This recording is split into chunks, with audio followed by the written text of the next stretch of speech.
to talk about 5 key principles for writing a law school outline. So the first key principle is to start early.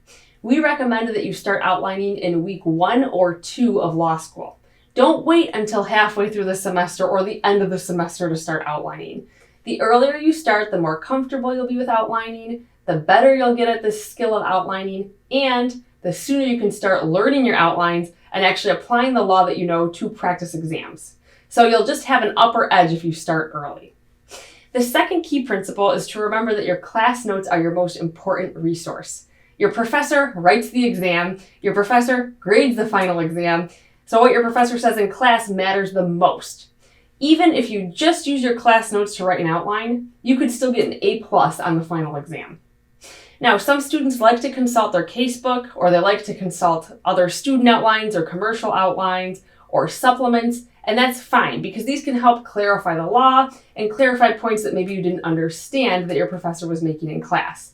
But you want to use your class notes as your primary resource. This is your most important resource by far when making your law school outline. Third, make your own outline. Some students will use other outlines from other students. If you are going to do that, make sure that you get an outline that a student made using your same professor for your same class. But typically the best thing you can do is make your own outline because it's the process of outlining that really helps you organize the material in your mind and understand it at a deeper level. It makes it easier to learn the law and apply it on the exam if you've gone through this critical step of making your own outline. Next, don't type up your class notes and call it your outline. Some students will just type notes in class, they write outline at the top, and they think they're done. We don't recommend that at all. Your class notes are going to be way too long and unruly and not organized enough to be an outline.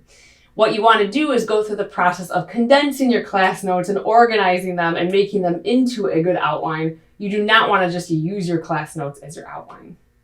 And next, organize your outline in a way that makes sense. And we're going to talk about this in the next video on how to create a law school outline.